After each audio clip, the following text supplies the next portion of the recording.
Goedenavond, Amsterdam.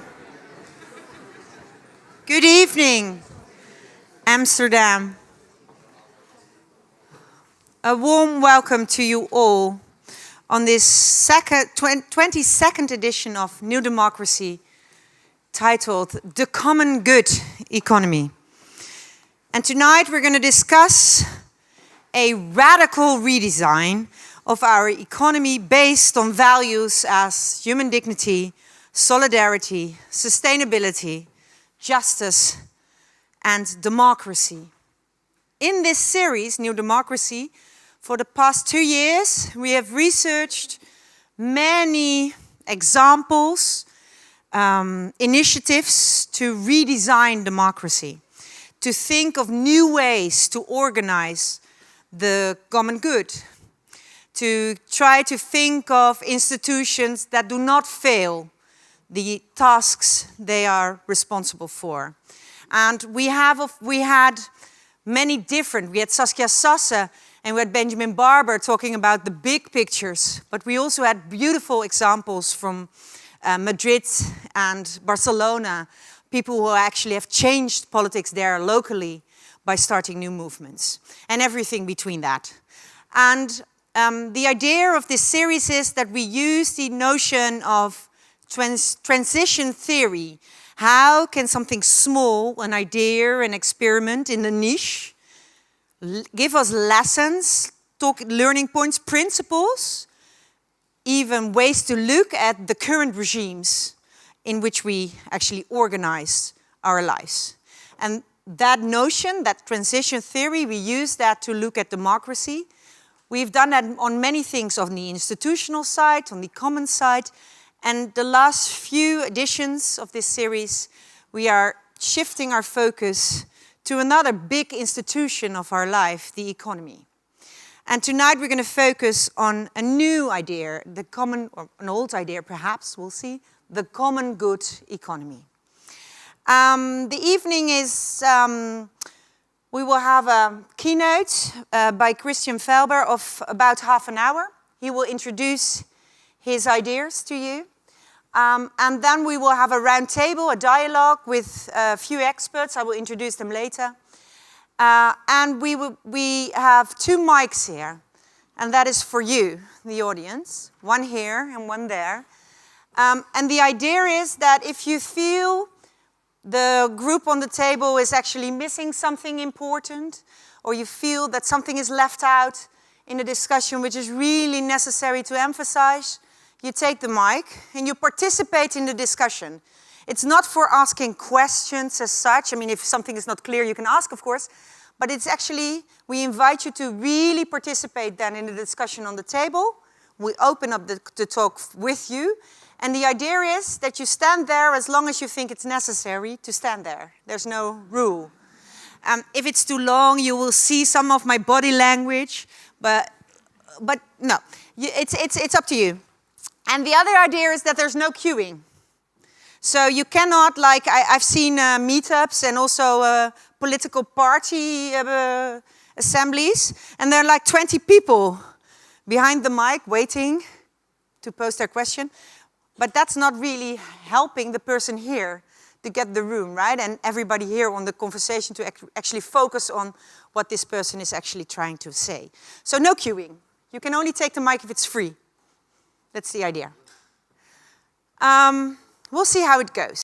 I mean, it's actually, we've done it many times now, and it really, it's a big responsibility for you to think of what you're going to say and how long you will take the floor, because that means that somebody else can't have that floor. Okay, so some democratic, well, reasoning from your part is necessary. Okay, let me introduce let me first say that this evening has been co-organized by 3 partners. And that is, I'm going to say that in Dutch because gemene goed economie, Nederland, the common good economy in the Netherlands. That's a beautiful foundation. You saw some leaflets outside who's trying to get this notion of the common good economy in the Netherlands on the map. De grote transitie and netwerk democracy. And these 3 are partnering with us, Pakhuis de Zwijger, to organize this evening. And then it's time to actually introduce our keynote speaker. And well, we are with about 300 people in the room, so that is a lot. So apparently, Christian has addressed something really important.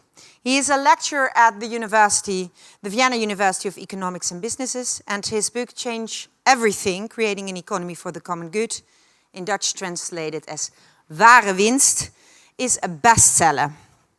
Over 400 organizations in 35 countries have actually worked with Felber's model, he's introducing there, to evaluate their common good balance. And he's also the initiator of the idea or the concept of the bank for the common good, and ethical financial institution. Born in 1972, but studied many things, Spanish, psychology, sociology, political sciences in Madrid and Vienna, and co-founder of Attack Austria. Internationally renowned speaker, but also, I would like to emphasize, contemporary dancer, and author, of course, of many best-selling books. We are so honored that he's present here. About half an hour, the floor is yours. Give him a very warm welcome, Christian Felber.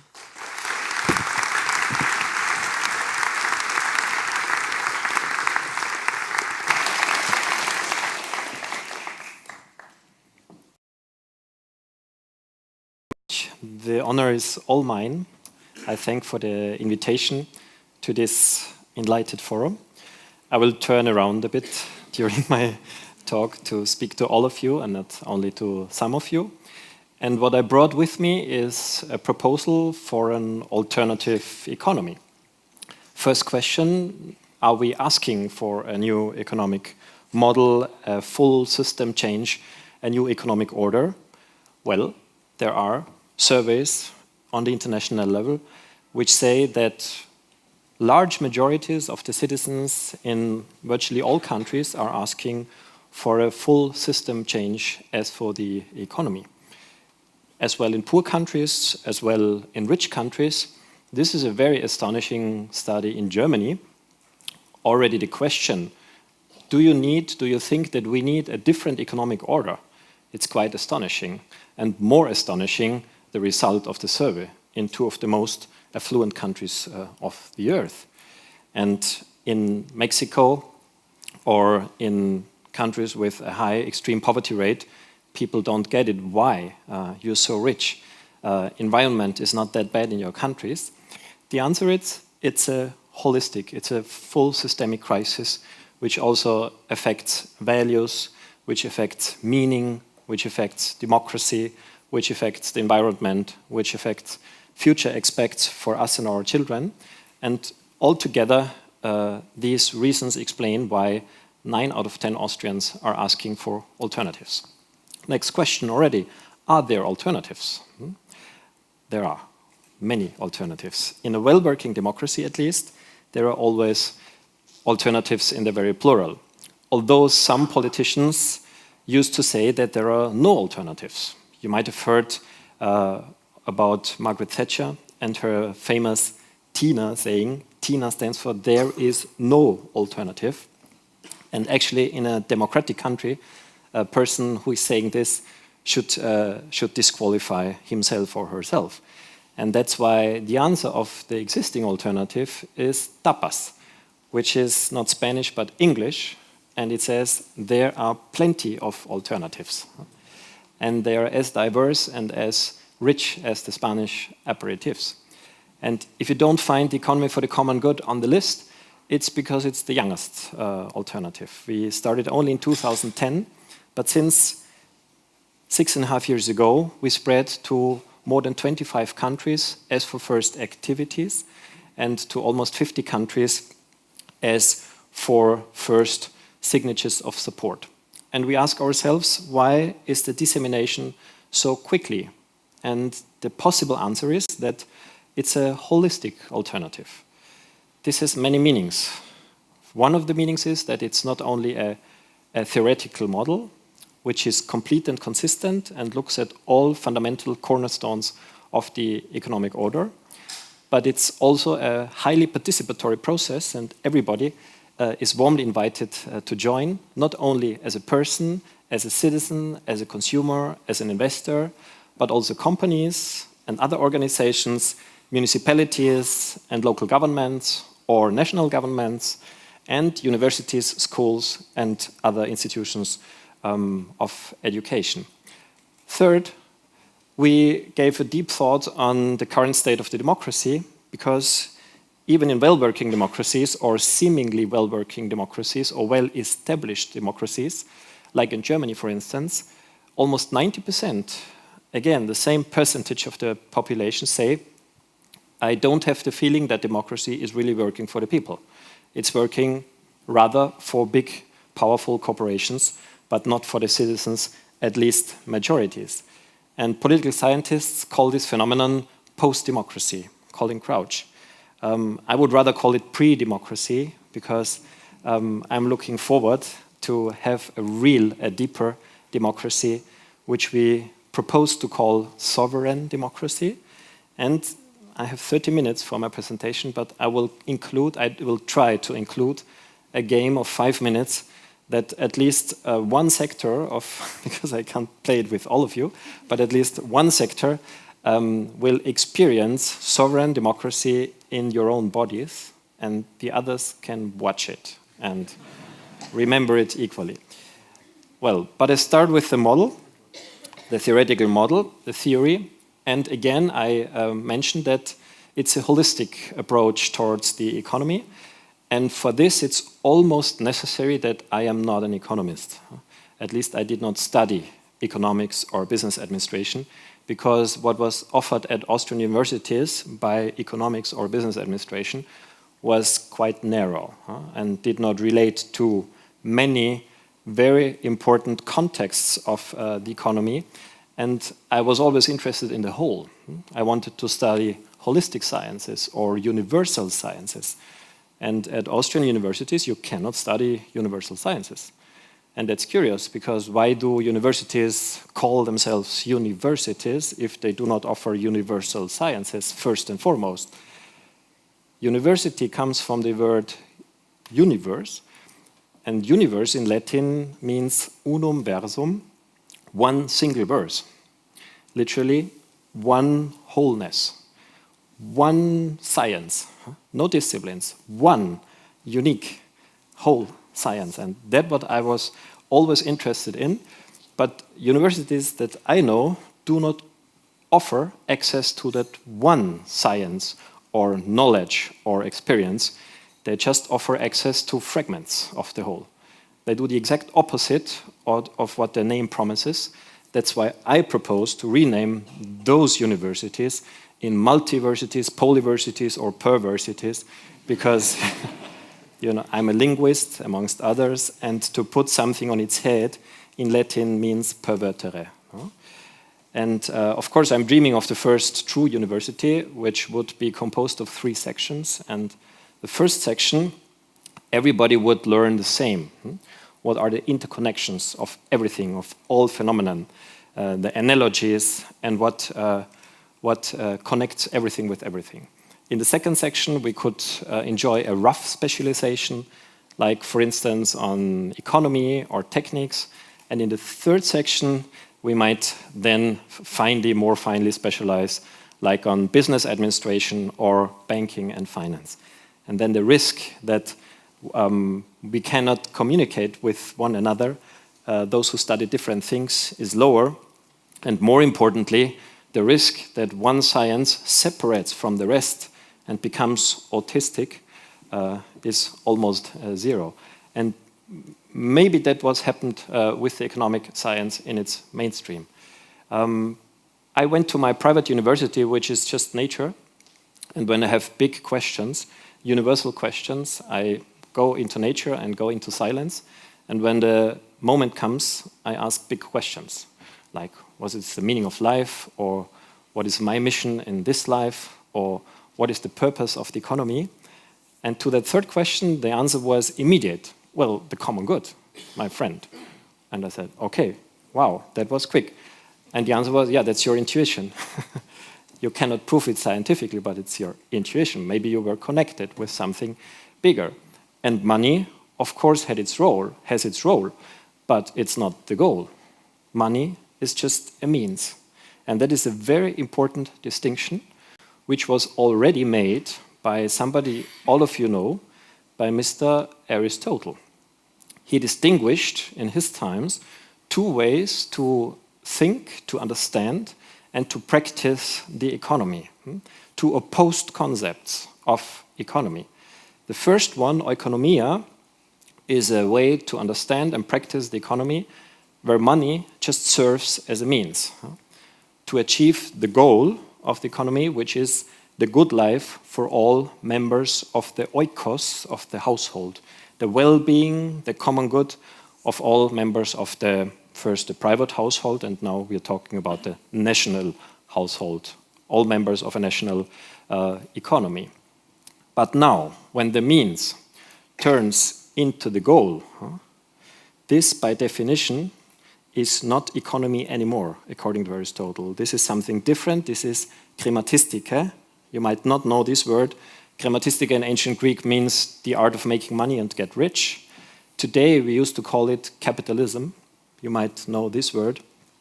Capitalism, as a linguist, I warn you, be aware of all isms, because that what is in front of the ism is maybe exaggerated. It's the highest value in the system. In capitalism, capital is the highest value, and its increase is the highest objective. And Aristotle said that's perverted, that's anti-natural. And perverted here means that the means had turned into the goal. Whereas oikonomia, he called natural sound. And actually, oikonomia is an economy for the common good. We would not even need to add the common good. Why are we adding the common good or the social or the ecological or the sustainable or the responsible or the conscious? Why are we adding that, all what we are missing in the current economy? Because grammatists have occupied the term of economy, kicked out its original meaning and filled it up with a new meaning, capitalism or grammatistike. And this is something that every student of economics, business administration, or something similar should at least know and be able to distinguish. Now we jump into the present with a good message. Having the choice, shall we implement an oikonomia or a grammatistike, an economy for the common good or capitalism? Constitutions of contemporary democracies have decided unanimously, without a single exception, for economy, for the common good, and against capitalism. This is one example in Bavaria. There are many examples. I can't show you all examples, but you will not find a single example where a constitution says that the overarching goal of all economics activities is to increase the capital. You will not find a single constitution. This does not mean that money or capital is a bad thing. It just means that money and capital are not the goal. They are means. And why is that so important? To have clear which is the goal and which is the means. I hope I'm not boring you, because this is really relevant. And before I bore you, I will show you another chart. This one. So this is grammatistike. And in grammatistike, money is the highest goal. And everybody is striving for the highest goal. You see, it's possible. Not for everybody and not for a long time, but it works. And this is oikonomia, which also works. Yes. Which also works, hopefully for more persons and for longer time. So why is it so important to distinguish which is the goal and which is the means? If we do not have clear which is the goal, we are not able to measure success properly. How do we measure success today in the economy? At the level of the national economy with the GDP, the level of a company with the financial profit, and at the level of investments with the financial return on investment. And what do they have in common? Money. Money is the unit of measurement of all three. And now two more questions. How do we, not necessarily in the economy, anywhere, measure success correctly and properly. First and foremost alongside the means and their accumulation, or first and foremost alongside the goals that we set for our project and their achievement. What would you answer? Usually, the goals. I think so. I never heard something different in the whole world for any activity. I know if I'm successful, if I know and measure if I achieved my goals, which I set for this project. No important if it's a life project, a company, or a political project, for instance. But then this is a failure of method. It's a failure of method because we are not measuring the achievement of the goal, which is in constitutions, which is, according to philosophers, the overarching goal of economic activities would be like this. If we measured success according to the goal, then this would be the way how we properly and correctly would measure success in the economy. Unless we are chromatists. If we are chromatists, then this is the correct way to measure success because it's about money and it's increased. So what do we do? Because you could say, well, constitutions are dead paper. Who knows them? They are irrelevant. And Aristotle is dead since more than 2,000 years. So our movement is not a dogmatic movement. Our movement is a democratic movement. And our proposal is, let's ask the sovereign citizens. And their opinion shall be the new rule. And it was the German government who asked the German citizens in a representative survey if they would prefer the GDP to remain the highest benchmark for all economic policy and social policy measures, or if it should be replaced by a much more comprehensive indicator of life quality. And the result of the representative survey of the German government amongst the German citizens was that 18% of the citizens voted for the GDP and its continuation. And almost 70% voted for its replacement by a kind of common good product. How would a democratic government react? A democratic government that believes in its own representative study would replace all programs, measures, strategies, and policies that aim at increasing the GDP by strategies, programs, policies that aim at increasing the common good product. Next objection, a common good product doesn't exist. So what shall we do? It does. The OECD has developed the Better Life Index. You can apply it today. The tiny state of Bhutan has developed the gross national happiness, which is already applied.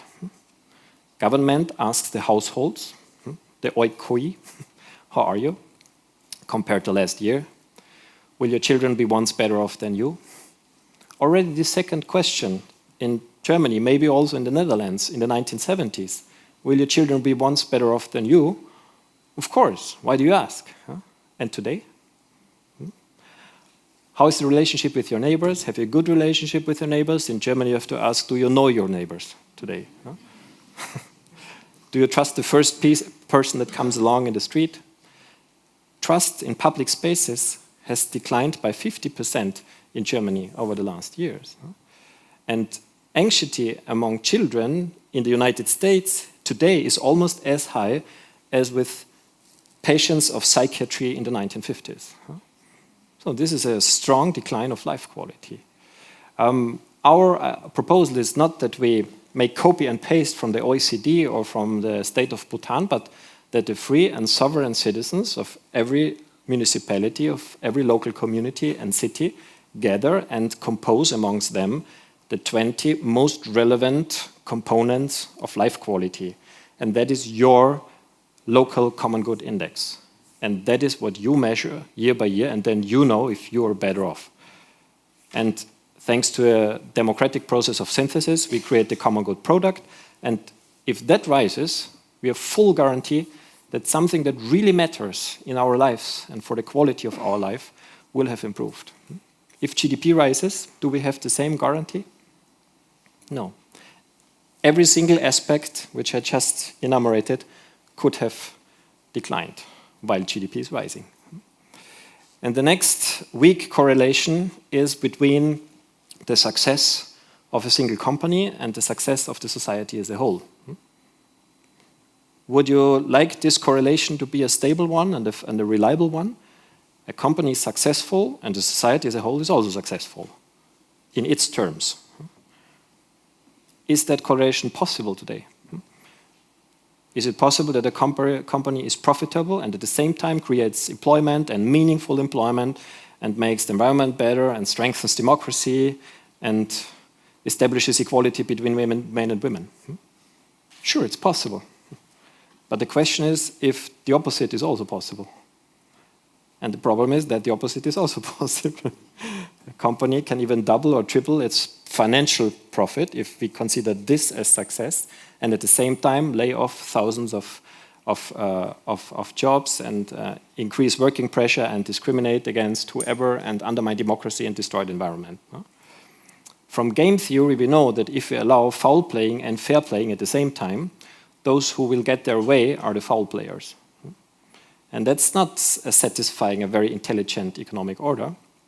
We would like to establish a reliable relationship, that a company can only be successful if it makes the society richer, if it contributes to the wealth of the nation, in the words of Adam Smith. And if it doesn't, it fails. That is our proposal. Adam Smith asked the invisible hand to be so kind to be the common good officer. But the invisible hand answered, I'm not only invisible, I don't even exist. But it's a brilliant idea. And we propose a visible hand, which is the common good balance sheet, which takes the job of the common good officer in the economy. And the common good balance sheet for a company measures to which degree a company lives and fulfills the fundamental values of a democratic society. In the horizontal orange line, you see some fundamental values. And again, they are not new, they are old, they are timeless. They are the most frequent constitutional values of democracies, and we measure how they are lived according to the stakeholders of a company. And in the fields of intersection, we try to define the most relevant issues of common good behavior of a company, from working conditions to environmental impact and footprint, distribution of the income, and democratic decision-taking, just for instance. And now, more important than the details is that the result is measurable and distinguishable, starting with all products that a consumer, at a glance, I'm considering to buy this, and at one glance I can judge the overall ethical performance of the producer. And if I want to know the details, I pass with my mobile over the QR code and have all the details on my mobile. The theory of markets says that markets are efficient because the whole information of products is available to everybody. Is it the case today? Does the average product tell us who produced it, under which working conditions, with which environmental impact, if the company is a solidary one or a cannibalistic one, if it pays a fair tax share or hides profits in tax havens, if it finances a political party or pressure groups that work for the benefit of that company at the cost of the common good? Are these relevant information? Do we get them? No. And as markets are quite intransparent, as for ethical issues, they cannot be efficient as well. So thanks to common good balance sheet and this product label, they would become more efficient. But more efficient is not necessarily more effective. More efficiently, you can go at double speed in the wrong direction. More effective means that we make life easier for those market participants who live and fulfill the values and goals of a democratic society, and make life harder for those who don't. This is now the price question. This is the price relationship between more ethical and less ethical, let's say, dumping products. Which are the more ethical products? The cheaper ones or the more expensive ones? What a question. The more expensive, and which one enjoy a competitive advantage? the dumping products. I would say this is not an effective economic order. It's an unintelligent, it's an unethical economic order. An effective and ethical economic order would look the other way around, another perversion that is corrected. And if ethical products are cheaper, consumers still have the liberty to buy the unethical ones, but who will do if they're more expensive? The question is how we arrange this, how we achieve this. Well, linking the result of the common good balance sheet to a series of legal incentives that, again, already exist. We don't have to invent any of them, just to use them consequently to enhance our fundamental values. I emphasize this because in Germany, just one instance, the government spends year by year 57 billion euros to subsidize products, technologies, and private companies that damage the environment and the climate. 57 billion euros per year, just in Germany. And this instrument could be used to enhance renewable energies, ethical startups, organic food companies, and so on and so forth. Maybe another example, 1,000 common good points. This company doesn't have to pay a corporate profit tax anymore because it will have a very hard time to make any profit at all. But with 0 common good points, this company does not only pay the regular tax rate, but twice as much, 3 times or even 4 times more in order to enhance a better common good balance sheet. The same in international trade, for instance.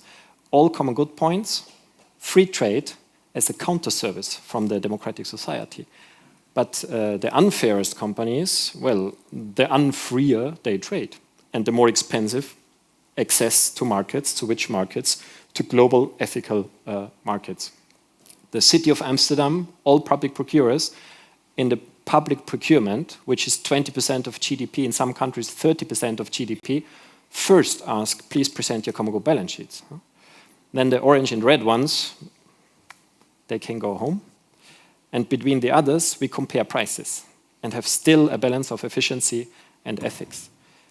And the Bank for the Common Good, which we are founding in Austria, will take the first look on the ethical impact of an investment. And here, for the last time, I look at the current theory of economics, which I think has an extreme blind spot on this, on the issue of finance and investment. When do today's economists regard an investment as successful? When it generates a financial return on investment, then it's successful. And if the return on investment is double-digit, then do they start to cry because they recognize that they have exaggerated? No. They are very joyful because it's a double-digit return on investment. But does a double-digit return on investment tell us something reliable on the effects of that very investment on the environment, on the climate, the social cohesion, distribution, democracy, gender relations, or human dignity? Again, it not only doesn't, but a negative correlation is possible, again. So this is a very blind spot of classical economic theory, and that's why our bank project first does the ethical creditworthiness assessment, and only if no fundamental value is diminished, and only if common goods are not expropriated and society is not made poorer, only then the bank does the financial risk assessment. And if both are passed, the money flows. And it flows where it shall flow into a comprehensively sustainable and ethical and truly economic development. All in all, the new rules of the game would replace for-profit orientation and competition. These are the current rules of a true game changer changes the rules of the game. And the current game rules are profit orientation as the highest goal, not the only one, but the highest goal, Krematistike, and competition, actually it's counterpetition, because economic actors act one against the other. That's in correct Latin, counterpetition. And we propose to replace these game rules by common good orientation as the highest goal and cooperation as the preferred way to relate one to another. Companies are not obliged to cooperate, but if they cooperate, they are enhanced. And the result would be that the same way as these game rules today reward human deficiencies and vices, and that is why we observe so much of egoism and greed and recklessness and irresponsibility in global markets. It's not due to human nature. It's due to unintelligent game rules. And the same way, the opposite we expect from these rules. They would steer economic activities in the opposite ethical direction, which is the same direction as where fundamental constitutional and relational values already point today. So we would put in coherence the laws of the markets with the values of the society. That's the core of the promise of the economy for the common good. This is the model. It's much more comprehensive. I now touched 2 or 3 of the core cornerstones, but there are many more cornerstones which I don't have the time to present now. I'm now looking at the moderator. If there is time left for these 5 minutes, there is time for these 5 minutes. So which sector wants to play? You want to feel democracy. Who wants to feel democracy too? This sector wants to feel democracy. Okay, so this is the elected sector. Now, as I have only 5 minutes, now I choose the sector, I choose the question, and I choose the way of decision taking. And please, all other sectors, thanks for your tolerance. And in the real game, the game lasts between 6 and 12 months. Everybody has the same saying. The questions are defined by the citizens, and also the method of decision taking is not given by nobody. It's decided by the sovereign citizens. Just now, as we have 5 minutes, you are the chosen sector. You are the sovereign. Sovereign, as everything in my model, is understood literally. I studied political science. I was taught that sovereignty is a core principle of democracy, but I was not taught what it really means. I had to look it up 10 years after the end of my studies in a dictionary. Sovereign comes from the Latin word superanus and means to stand above all. To stand above. Who is the sovereign instance in a democracy? We the people. Correct. That's the way the American Constitution begins. We know that. But did you ever feel that? That's the point. If that were true, if we truly were the sovereign, we could change all other elements which were below us: constitution, parliament, government, a single law, or an international agreement. We could change it. We would enjoy sovereign rights as a matter of course, as we enjoy individual fundamental rights. And the first and most important sovereign right is to change the constitution. Because if our representatives write or change the constitution, it might happen that they give themselves all the power and let no power for the people. It might happen. And the second advantage is that if we, the people, write the constitution, we can give the guidelines for the economy and for the financial and monetary system and for the trade policy and for any other policy field in 1 or 2 pages. Just the most fundamental decisions. 99.9% of all laws and legal decisions would still be made by the parliament. It's not against the parliament. Just some very important, the most fundamental decisions would be taken by the citizens. For instance, if we want a crematistica or a oikonomia. No, it's already there. In most constitutions, it already says we want an oikonomia. But it does not say, and therefore all companies have to do a common good balance sheet. And it does not say either, and those companies with a good common good balance sheet result are treated better than other companies with a worse result. And we could decide on inequality. Is anybody in the room happy with inequality? I don't see an alarm. Does anybody regard the existing inequality as too high and excessive? Shall we try to limit inequality? We could try to limit inequality in income, in property, in the size of companies, or in the size of inheritages. As we have little time, I propose that we try, we have the freedom We don't have to, but we have the freedom to limit inequality in income. And we guessed that there is a legal minimum wage, we decided it yesterday, that is sufficient to cover our basic needs. So nobody can earn in the regular working time less than what is needed to cover our basic human needs. That's already established. And now we can decide on the highest, legal, highest possible income. Nobody can earn more than this. And this is a maximum multiple of the legal minimum wage. Please propose maximum multiples for the highest legal income. 5 times, 10 times, 4 times, 7 times, 1,000 times. So I got 4 times, 5 times, 7 times, 10 times, 1,000 times. Last call, 20. Okay. Shall we also vote for, or is 5 and 7 and 10 and 20 and 1,000 enough? Yeah? Okay, 5 proposals. The method I brought is from 2 mathematicians of the University of Graz in Austria. We vote on all 5 proposals. First innovation, much more effective. And second innovation, we don't measure the affirmation, because then still a billionaire could come and order a PR agency, please make a small campaign for my favorite proposal, and that might be the winner. No, we vote the resistance against every of the 5 proposals, and that one that meets the least resistance is the winner. There's a deep wisdom in it, which is that every rule that we decide, parliament, government, whoever, in the family, in the company, every rule restricts the liberty of all of us citizens in a higher or lower degree. That's unavoidable.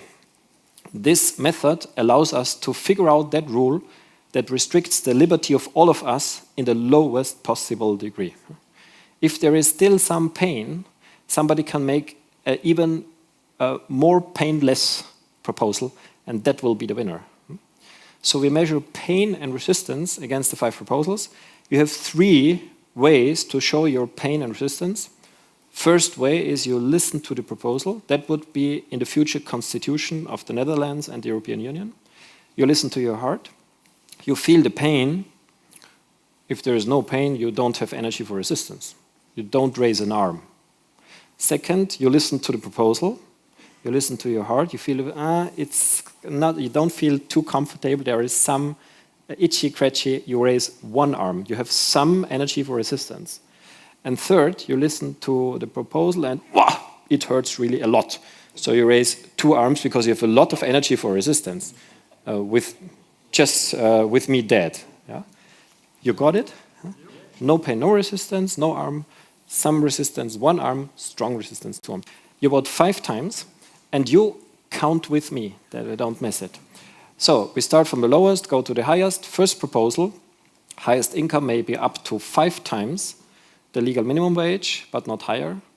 Please show your pain width and resistance against the maximum inequality factor 5. And if you close your eyes, it's the most efficient way to vote. 1, 2, 3, 4, 5, 6, 7, 8, 9, 10, 11 votes of resistance. Second proposal, as a maximum 7 times. Please show your pain width and resistance against the maximum inequality factor 7. 1, 2, 3, 4, 5. 10 times as a maximum. Please show your pain width and resistance against the maximum inequality factor 10. 1, 2, 3, 4, 5, 6, 7, 8, 9, 10. 11, thank you. Second last, 20 times. Please your pain width and resistance against maximum factor 20. 2, 4, 6, 8, 10, 12, 14, 16, 18, 20, 2, 4, 6, 8, 30, 2, 4, 6, 8, 40, 2, 4, 45. And last, 1,000. Okay, I cannot count that. Which one was the winner? 2. 7. Factor 7, yeah? There was a higher resistance against 5 than 7. And so already finishing, already having to finish. How long did the sovereign citizens of Amsterdam take to decide on this extremely difficult question? And how long does the average parliament take? This is the average decision of citizens. Usually, the winner is factor 10 in 25 countries with 50,000 citizens. And this is the decision of our dear parliaments in different countries. Yeah. So maybe I tell you more about the movement on the table. Just closing with whoever wants to participate as a person, as a company, as a municipality, as a university can do it. And I hope that in the discussion we have more time to look on the concrete possibilities how you can get involved. Thank you very much for your...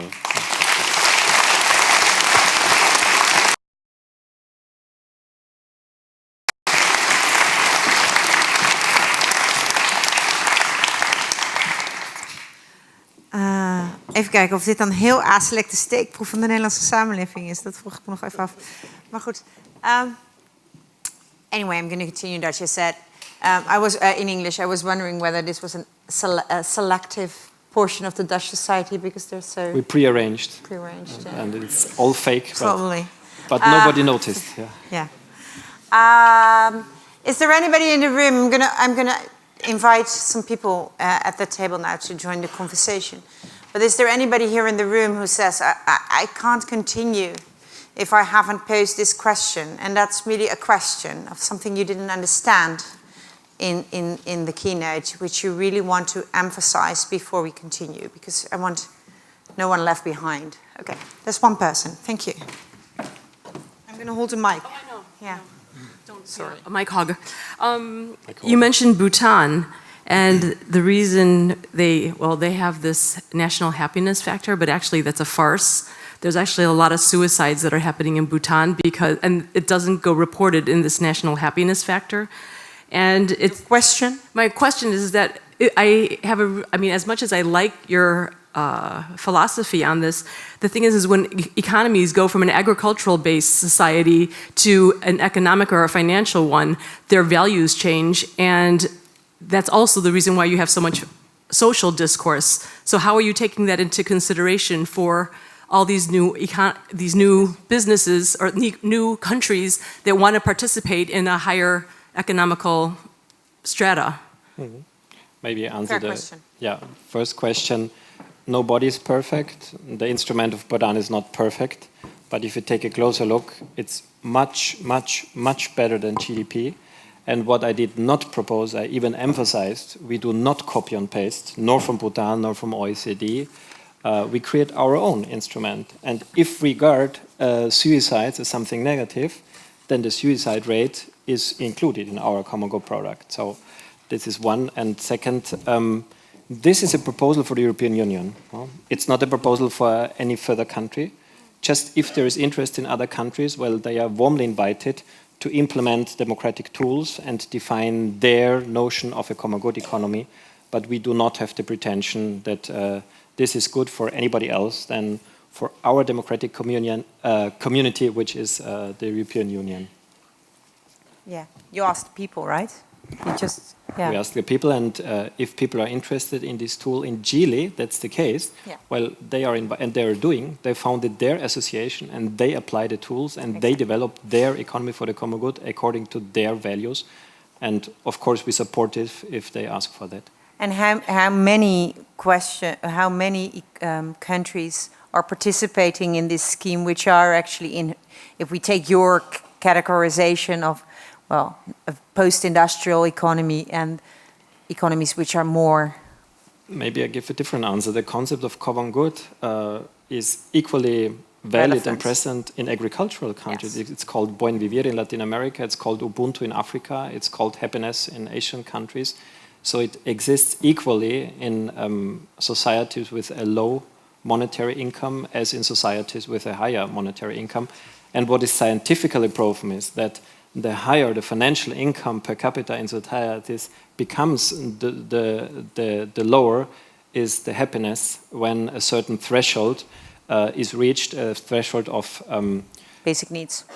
Yes, and of abundance. Yes. And if you have too much, we become unhappier. That's a proven fact.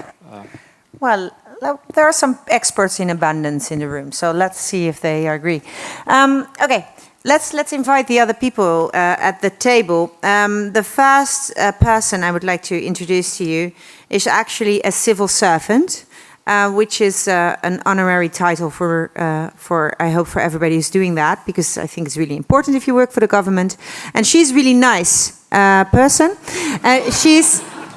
She's working to make the financial sector sustainable with all these banks in co-creation and collaboration. And she wrote a book which is titled 10 Tips for Smarter Change. Clever change. It's Dutch, but I try to do it in English. Clever change. Caroline Leenders, please give her a warm welcome.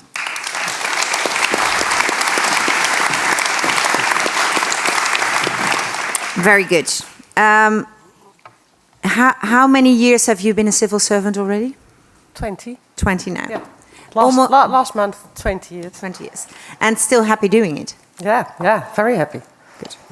Very good that we have that perspective on the table. The second person I would like to introduce to you is Diego Isabel La Moneda. I hope I pronounced that. I tried to do this with a Spanish tongue, but I don't know. He's the co-founder and director of the Global Hub for the Common Good. He's a social entrepreneur, change maker, and he is also the coordinator of the international expansion for the economy for the common good, and also a beautiful speaker and author of books about this theme. Also a very good speaker. I mean, you would love his YouTube films. You should check him out. Give him a warm welcome. Diego Isabel La Moneda.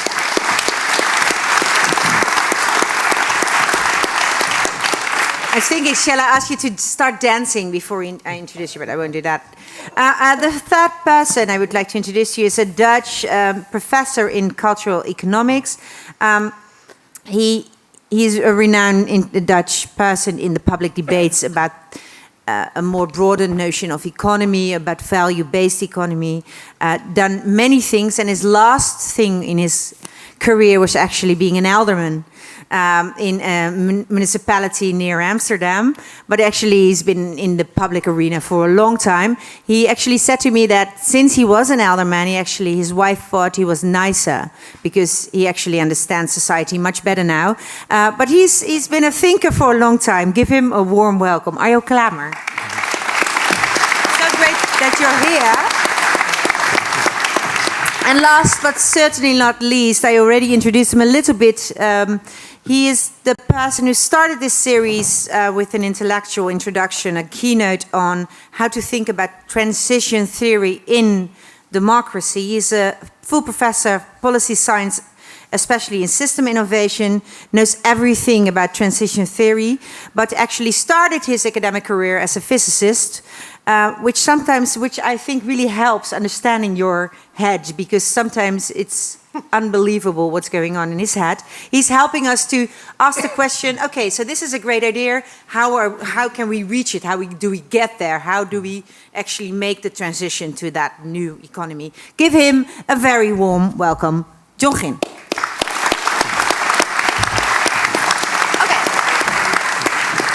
So this is the table. We have practitioners, we have scholars, we have civil servants, we have entrepreneurs, social entrepreneurs. I mean, if we can't have this conversation, I don't know who can. But if you think you disagree with that analysis, there are 2 mics. So feel free to use that. There are 2 subjects the coming hour. The first half of this hour, we will discuss your concept, and I will ask the speakers to actually react on what you've just said, the introduction to the common good economy. The second part, the other half hour, we will ask the question, how do we get there? Do you want to get there? Yeah, okay, how do we get there? So let's first start. Caroline, can I start with you? What were you thinking when you heard the introduction about the common good economy? Well, as you explained, there's a lot of initiatives going on that are going in the same direction. It's a bit zeitgeist. That's the feeling that it gives me in the underground. So there are things happening that are related to what you're doing, maybe not as holistic and maybe not precisely the same. It reminds me a bit of Peter Blom of Triodos Bank, the CEO of the Triodos Bank, says in the future, in the financial system, it will not only be risk and return, as it usually is, but it will be risk, return and impact. and then impact you can define in very many different ways. So I think that you're expressing something that is felt by many people, and that they're trying to give voice to and start different initiatives that are similar, but maybe not the same. So I think you are in good company. That was my first kind of feeling. Of course, there's all kind of questions and details and stuff like that, but that was the general perception.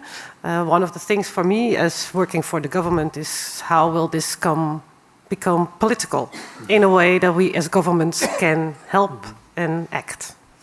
Yeah, that's probably one of the aspects of the second part. We'll keep that for the second part. Sure. How do we make this political? Arjo? Yeah, I think that these are very important ideas. I think it is a very important initiative. And I'm impressed with what you have been able already to generate in support and collaboration. So my compliments. I mean, I have tried these things myself, but I think you are doing fabulously in generating this movement. So in general, I support the idea of having a sort of a common good. My critique, but that's apart from being a politician, also a scholar, is first on the sort of conceptual framework that sort of grounds this approach. What is the critique on the conceptual framework? Well, I miss certain concepts. I miss, for example, the notion of culture. I miss, we got already one question about it, but I want to have a better sense of the social. You start talking about the oikos, but I miss the oikos in your story, in your account. And for one, you could argue that companies could also be expected to enable us, you and me, to attend to our home. That we also are good sort of parents, good members of the community. In my world, I would also like to include that as a criteria of. Are you actually helping the members of your community to be a good contributor to their own oikos? That would be a criteria. That's one criteria, and also, but I also would like to consider a culture, which gives meanings to our life in all kinds of ways that I miss. And could you just say one sentence? Yeah, you can always say anytime. Okay, I can interrupt. Anytime. Wow. Yeah. That's the idea of a conversation. Well, okay. Well, maybe there are different cultures of that's true. conversations. But in this culture, you could just do it. Yeah, so I'm just interested in what did you mean by culture, and what did you miss out in my presentation? Yeah, that's good. Now, for me, a very important concept of culture is civilization. Mm-hmm. Culture has actually, in my book, I have three meanings. Culture in an anthropological sense, culture, as the Germans would say, is civilization, and then culture in the terms of arts. And if I were to focus on civilization, I think, in a way, you started your talk also that way. If one thing is fragile, is our civilization. That's all the way we actually interact with each other. What do you mean? Interact with each other, the sort of knowledge, the artworks that sort of shape our civilization. But we see in all the gains we made in sort of human dignity. That's quite an achievement that in some way we made. And you quite rightly point out that it's under stress, right? That we think we are losing something. Yeah, maybe in comparison with the 70s, right? Yeah, I mean, if you think Trump and that sort of factors, I mean, some of us are really afraid that this civilization that we sort of carefully built up is under duress. And that's in a way what I also see in your approach. The only thing that I would say, but as a friendly amendment to your framework, is to make that more an explicit part of it. So I have a few friendly amendments, let me put it that way. Yeah, okay. That's nice. Just a very brief remark. In my view, values are a fundamental constitutional element of culture, and I try to talk a lot of values. And second, the proposal to switch from the culture of competition or even counterpetition to a culture of cooperation. I think that was my most cultural point. Yeah, I agree with that point. But I think I just had not enough time to talk more on culture and the oikos. Maybe just I mentioned that the oikos in Aristotle's era was the private household, but today, by a contemporary economy, we understand the national household and all its members, which are all citizens in the end. So maybe it wasn't explicit enough, but I tried to include culture. Yeah, but and then we can continue. But Thank you. see, the thing is that if you start with Aristotle, I taught a class this morning, and I started with Aristotle too. It's always a good thing. I mean, you always think immediately that is an intellectual person. He's starting with Aristotle. Yeah, but as he said, is You did it as well, right? So every morning. Every day. every day. Only on Monday. I know. Well, but it just please, happened to be that. Okay. And that's sort of in the classic tradition that you ask what is it that we do is good for, Yeah. which is a very hard question to ask. Yeah. If I ask my students, they get hopelessly confused. But I also ask it of organizations, and they get hopelessly confused. Yeah. As you also pointed out very clearly, if people say, a lawyer firm, what we good for is making money, then you simply repeat the question, what is making money good for?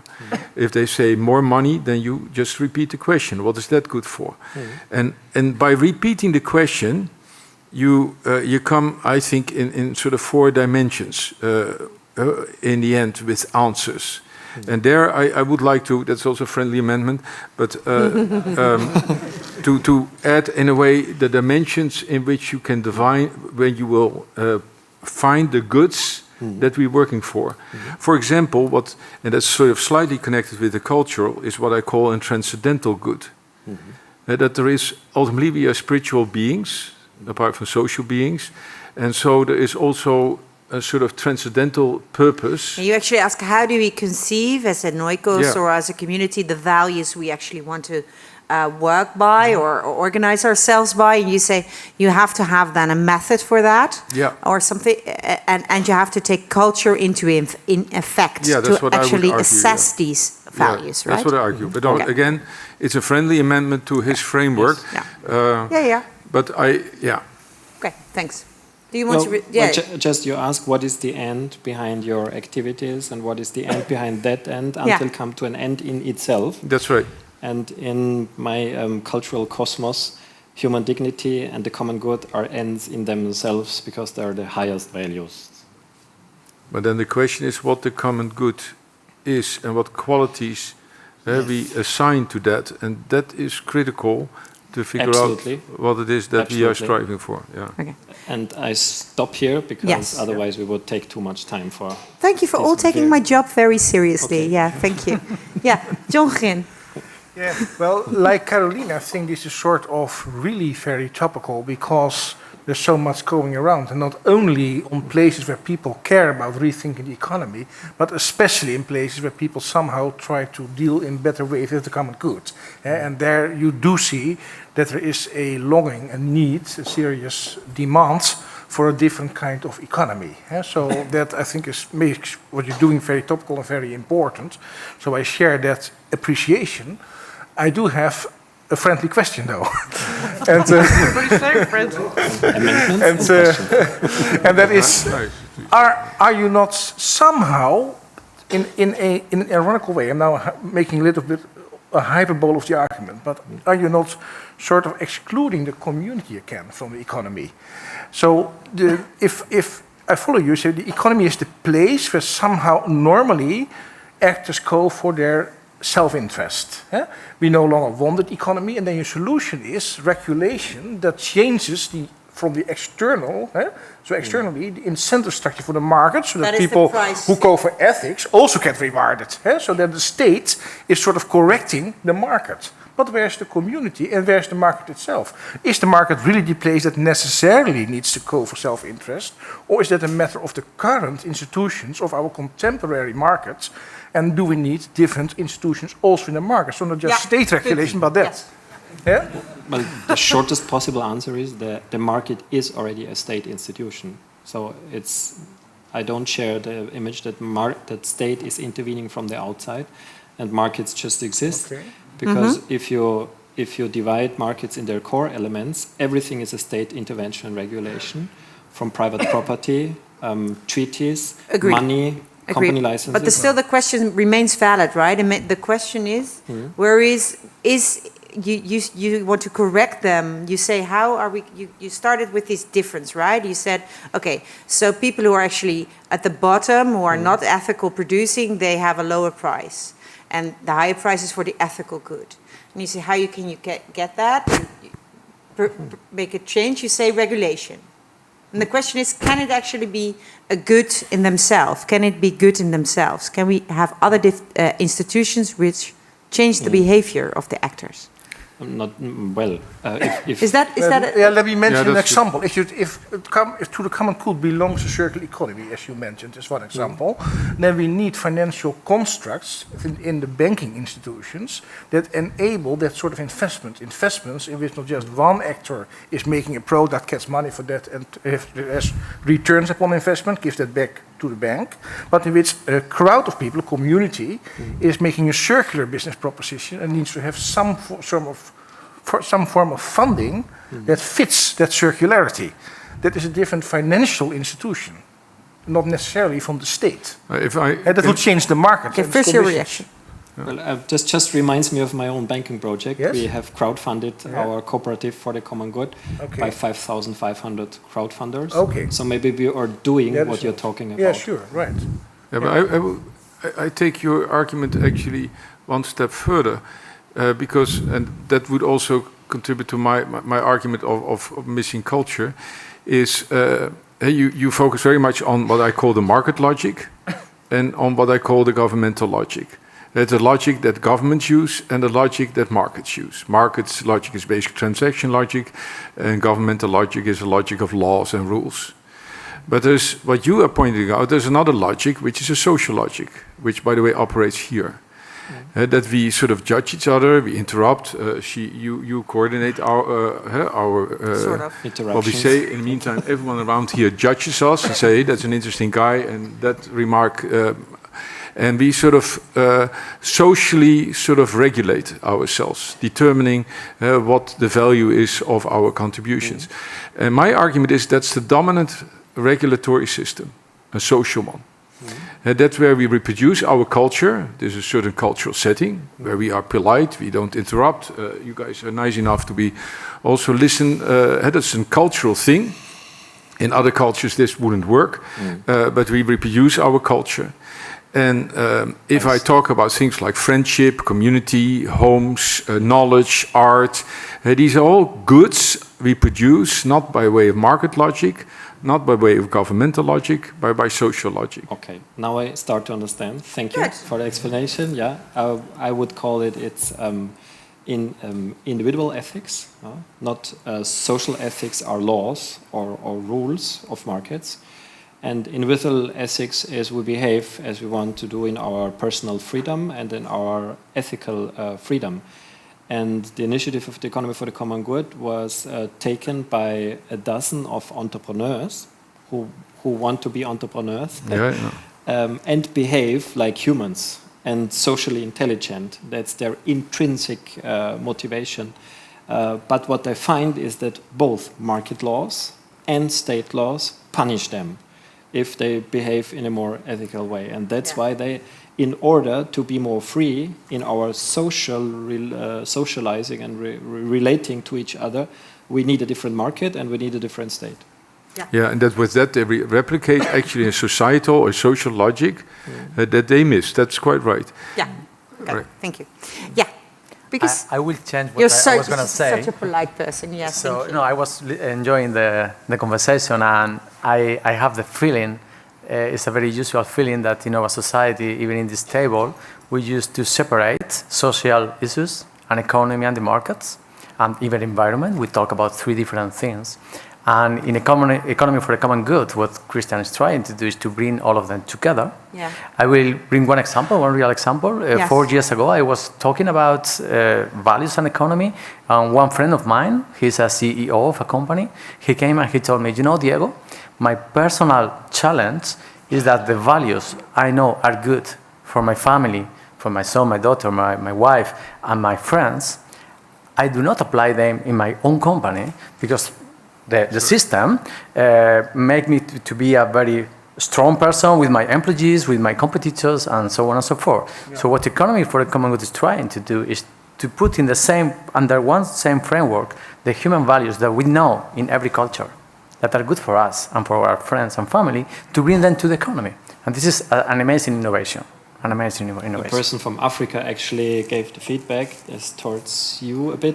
The Economy for the Common Good allows us human beings to be as we always wanted to be. It's a feedback from Africa. Yeah, so the institutions are aligned with the values, the basic values humans have. Economic and political institutions. Yeah, the institutions. Becoming one. Okay, and so can I ask you, Jake? I mean, this is a nice abstract, friendly suggestions, critique session. But can you help us actually imagine what a common good economy would look like?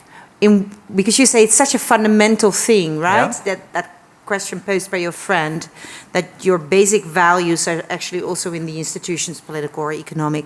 That would such a fundamental thing. What would it change? I mean, how would it look like?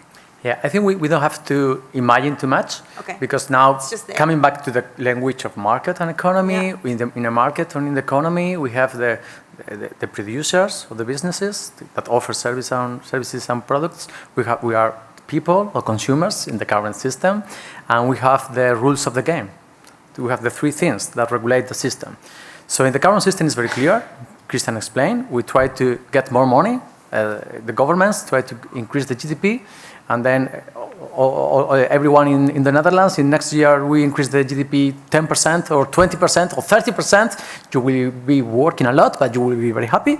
And in your company, you try to increase your profit. In your life, you try to increase your wage or to get a new car. That is the current system. So in the economy for a common good system, we have again people, businesses, organizations, and rules of the game, but everything is different. As a consumer, you try to get that product that you know and services that you know are good for you and are good for the others stakeholders around that product, the employees, the producers, the environment, and also businesses try to produce and offer services that they know are good. And why they do it? Because consumers, by the law of the offer and demand, want to buy that product. And the rules of the game will change. And through public procurement, as you explained, through the entrepreneurship programs, through all the regulation, will encourage that kind of consumption and that kind of products. So there are three levels that we have to work in, and it's very difficult. It's really difficult, because as a consumer, maybe you are aware that you need to buy organic food that is more expensive in the current system. So you go to other kind of food. As a producer, you want to produce with very good conditions for your supplier chain and for the environment, but it's more expensive. So it's difficult for you to sell. And then we have the third part. And personally, I am focusing a lot in this third part. We need to change the rules of the game. So if you produce under the economy for a common good, with a common good balance, you will be rewarded by public procurement, by taxation, but other regulations. Also, the consumers will reward you buying you. So that will be a new market. Okay. There is a lot of dynamics at this moment in the market of all kind of companies, B Corps, and all kind of new companies trying to incorporate all kind of values, other values than only financial values. There are companies that want to leave the earth better than when they started with their company. So there's all these kind of movements. I think that at the same, it's part of the same change that you're looking for. What I found so interesting was that you said that and that's going back to culture and also to communities, that groups of people will decide themselves which of the values they find important. So that would mean that common good could be defined differently in different cultures and in different countries and in different regions, or maybe even different cities. So for me, I think that's great, because I like diversity. I also wrote a little book, 10 Tips from Nature, and diversity leads to resilience in nature, so diversity is great. Yes. But on the other hand, I'm not an economist, but on the other hand, they always say you need standardization and you need scale, economies of scale and stuff like that. how this? Crematists, Huh? not economists, crematists. Okay, so we can have That's really adding to the language. I mean, I like that. I mean, the capitalistic pragmatists. yeah, it's great. So Economist is all yours. Is for diversity, for values, for happiness. And so if you then have trade or whatever, so I'm just trying to figure out. You don't have necessarily free trade. Because if there were crematistic countries, and they of course would love to trade freely against economic countries, and maybe we would not allow this. Now I lost what I wanted to say. Maybe if it comes back. I'm so excited tonight. It's good.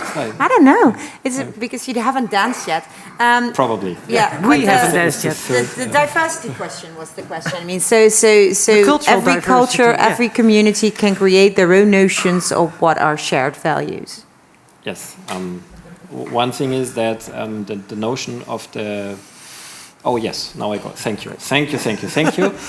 Now we have the standardization, which is the so-called free trade regime. Now it's a value which isn't at all a value, because trade is not a value, investment is not a value, intellectual property is not a value. These are means of the economy, but they are being imposed, they are being enforced. We have endured trade, we have enforced trade, and this is another perversion, because although cultures are against trade as a goal in itself, against investment as a goal in itself, against intellectual property as an end in itself, all those countries have ratified those treaties which endure these economic means over the goals, over human rights, over climate protection, over environmental agreement, over cultural diversity. There is an international convention on cultural diversity by the UNESCO, but it's just ignored by the trade law. So we would make it exactly the other way around. Yeah. So I'm just making the point that the change that you're looking for is even more radical than only incorporating different values within an economic system, but making diversity such a big part of economy and not the other economy. This new kind of economy, yes. It will lead to completely new ways of cooperation or something. Yes, that's the idea. And in the same trail, I was listening to you talking about food, for instance, and that happens to be an area I've been working on for a while now. And in food, we have spent less and less and less of our incomes on this primary life need. That's our society. That is because the economy, agriculture and retail, have been directed towards productivity, lower prices. We have got used to that. Are you going to solve that by saying, of course, the reverse side of that, if you change that system, you'll indeed have to pay more for our food. Why repair that? Isn't that part of the change you're looking for? Yeah, my point here will be, why not? And I found it both in what you said and now in your remark, to see how much we are determined by what I call the culture of economy. Mm-hmm. And that we think in terms of producers and consumers. I really am critical of that. Me too. As soon as you coin someone, to use another economic phrase, as a consumer, or as they did in my city government, I don't know whether they do it in your government, but probably our citizens were customers. As soon as you sort of use this economic language, you invest in yourself if you have an education. For example, lots of comments like very that. Very ugly. Then already you are caught up in a culture. Yeah.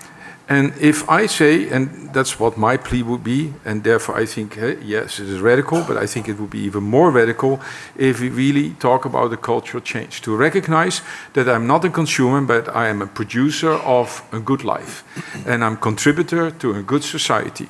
So I treat you and everyone here in this room as a citizen who makes something of his or her life and contributes in some way or another to a good society. If you start there, then I need to know, and that's also where I would like to be in a way more practical, that I can tell you and myself and others when what I am doing contributing to a better life, to a better society. Mm-hmm. And that indeed also depends which shop I go. You talk about food. I happened to be last week in Japan. They have a completely different food culture. Right? Unbelievable. They spend 25% of their income on food. Mm-hmm. And they value the quality of food above anything else. That creates a culture that's dramatically different from ours, where we think the cheaper, the better. Exactly. but it is a completely different culture. That's what I would say, where we value quality above quantity, and that's of course, in a way, I think the change that you are advocating. These are practical examples, right? How does that common economy notion, that balance sheet you produce with these values and these criteria, how would that actually enhance this change? Well, all sustainable and responsible and cooperative behaviors would become profitable, and all unsustainable, irresponsible, from coal mines over GMO companies to car producers, would go bankrupt. That would be the structural change. It's an ethical structural change. And I fully agree that we would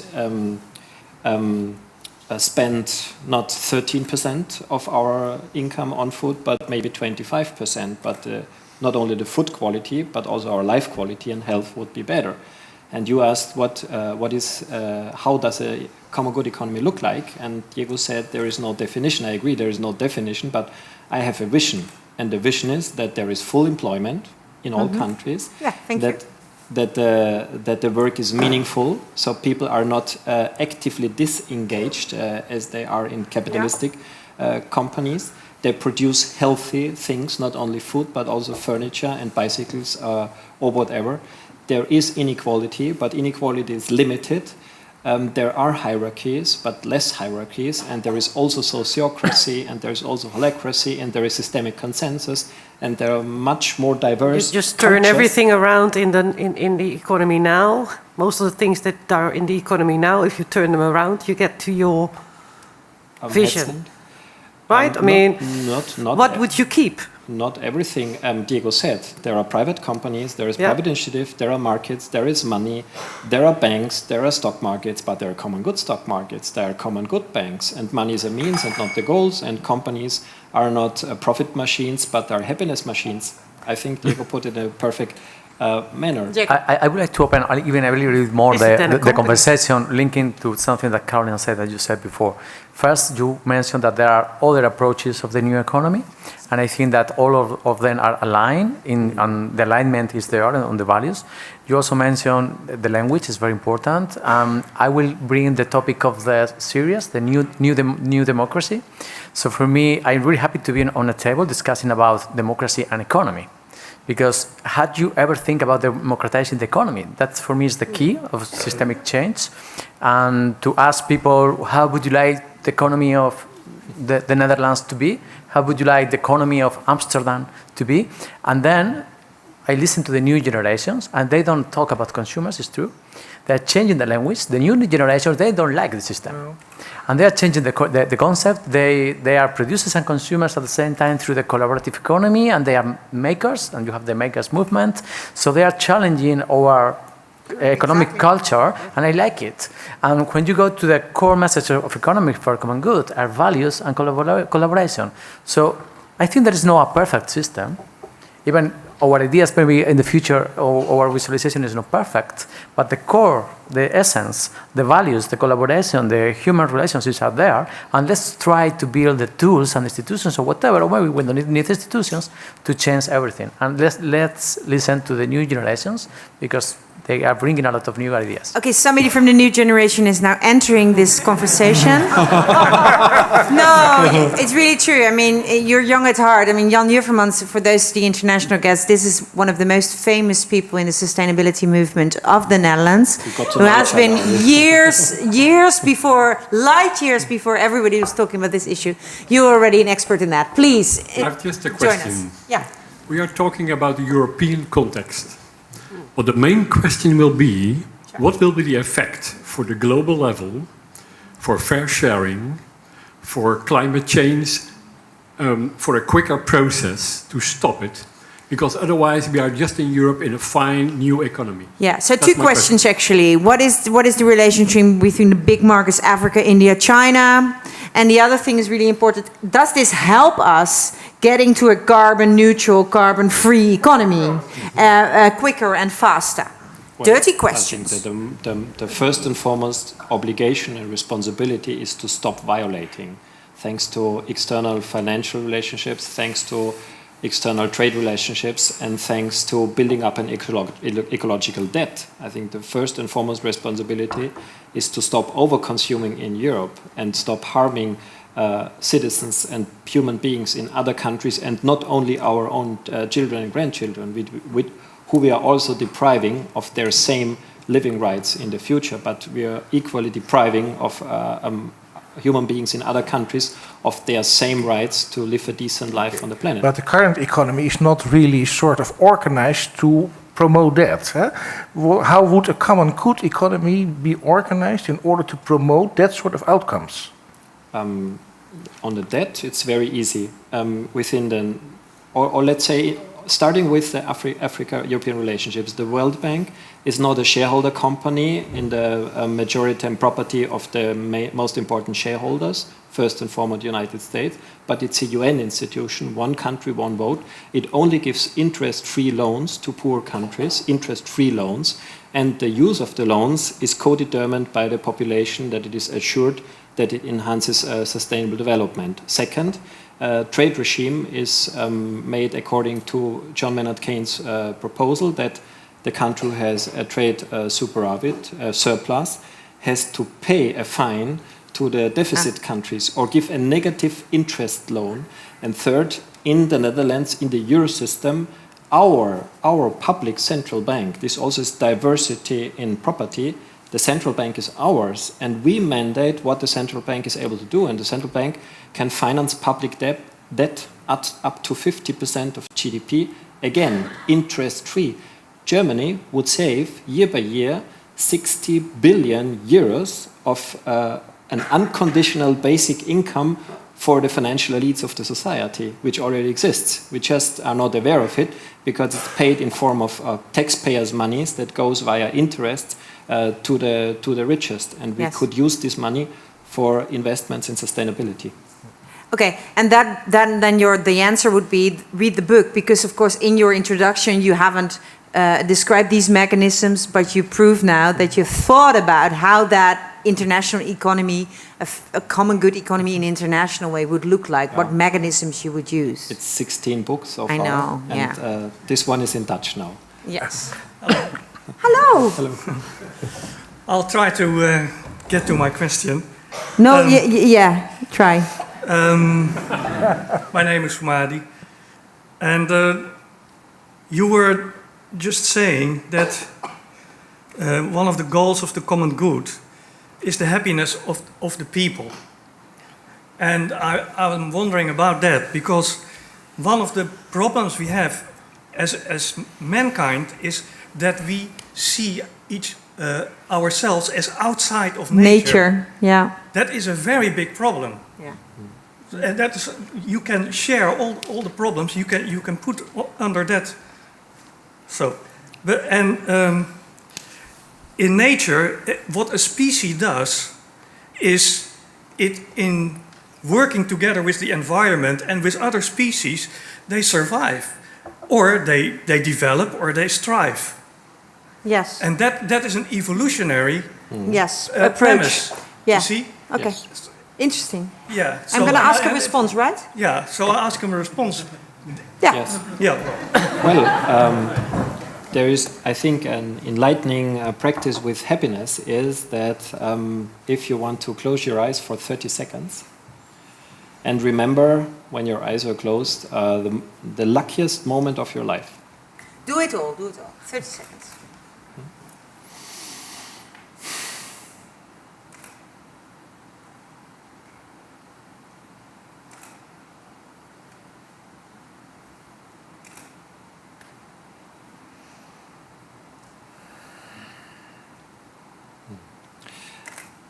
Thank you. And maybe some of you want to share in one word the image, the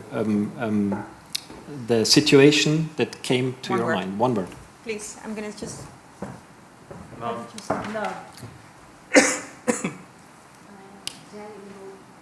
Sorry? Sailing in a boat. Sailing in a boat. In the sea or in the ocean? Sorry. Mountain. The birth of your first son.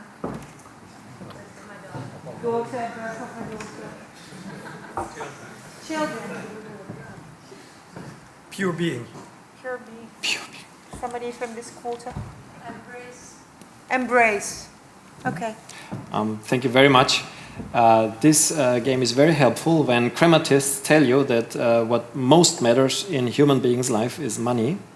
And the result of this game so far, anywhere in the world, without any exception, is fulfilling relationships on 4 levels with oneself, pure being, with other human beings, from love and embrace to birth, Yes. with nature, Yes. sailing, Restoring. mountain, Yeah. or union with the bigger whole. Yeah. And happiness is at least 25% composed by a fulfilling relationship with nature. Yeah. That's nice. That's a nice answer. I think, but you didn't talk about it yet. He's asking, in your model, is it too humanoid? Is it too human-focused? It's not an anthropocentric model, it's an ecological model. Yeah. There are rights for nature. Nature becomes a legal subject, and nature is protected by international law against overconsumption by human beings. Human beings, in a second stance, get ecological human rights, which are consumption rights, and the consumption rights of all human beings are limited with what the planet is giving us as a mankind in a year in a renewable manner. Yeah. But, So that means that you restore the relationship, an evolutionary relationship of the species with the planet. As a deep ecologist, this is a matter of course for me. Okay, cool. Thank you. Thank you for that. Beautiful. Because of your question is beautiful and Simon was done. So thank you. Beautiful. Thank you. yeah, just so this means because you had different different elements of values, and this is the ecological value that you kind of now describe more in detail. Lots of times, if you talk about green, it means nature as being a service to humans, giving them products or giving them clean water and all kind of. But you want to take it further because you all now propose all kind of radical things from deep ecology within this notion of common good, saying rights of nature and stuff like that, which are not that much part of the greening of industry trend and transition that I know of now. So you want to take it a level further. Yeah, I distinguish greening and greenwashing. Okay. And the beauty of that argument is that it's equally ecological and liberal, because you can equally argue it in a liberal sense. If we give our children and grandchildren and all other human beings the same living right and consumption right and right to happiness, then we have to restrict ourselves to what the planet gives us. And you cannot put... I think even you have to restore. You have to start restoring the planet. I think that then you probably get even more points within the common good economy. Yes.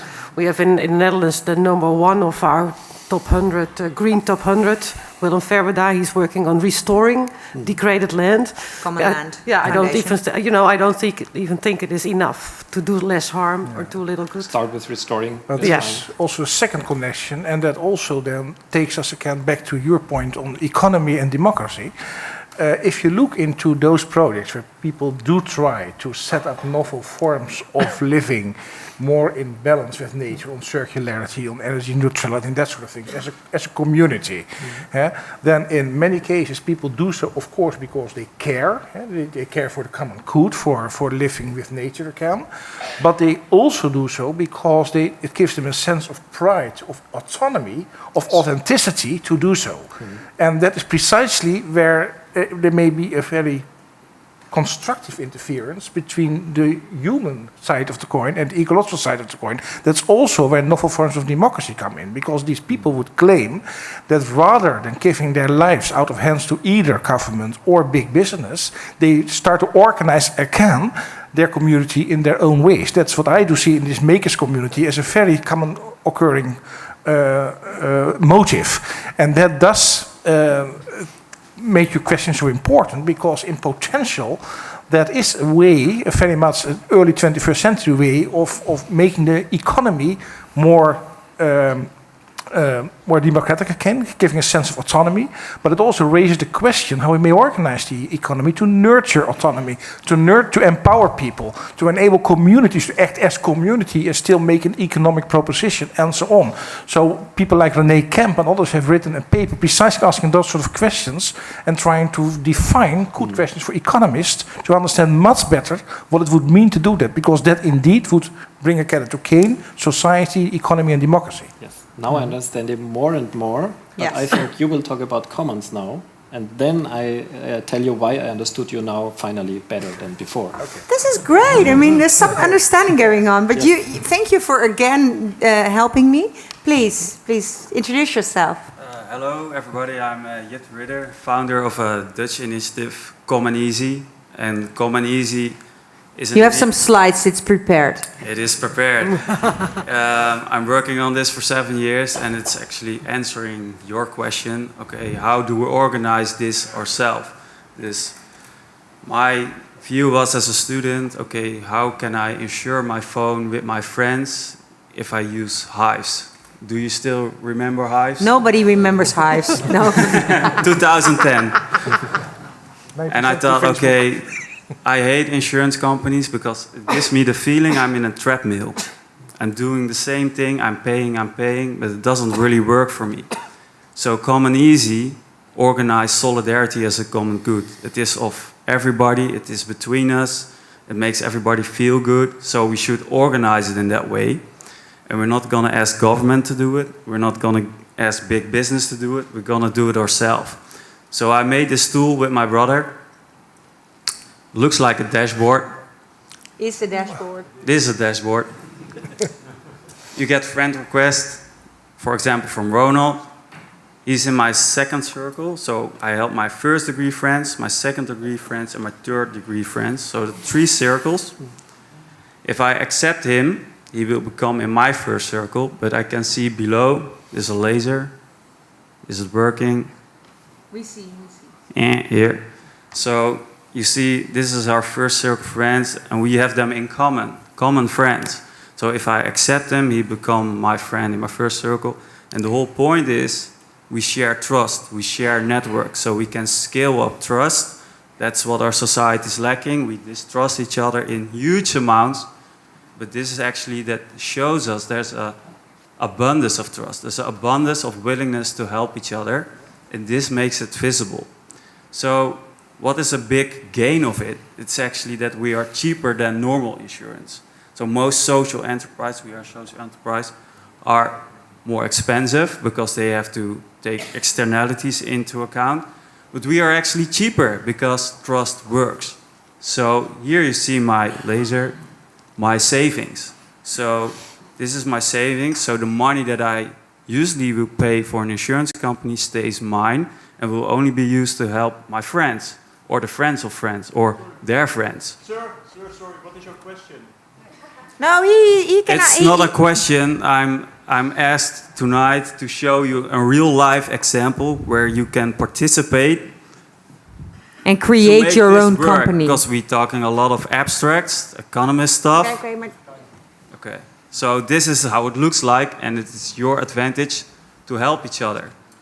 That's one thing, but the big challenge for me is not only to invent a new insurance model, but also who is the owner, so it actually only focused on making solidarity work and not shareholder value. So you can actually join this with our partner iVestor. We're building a platform co-op.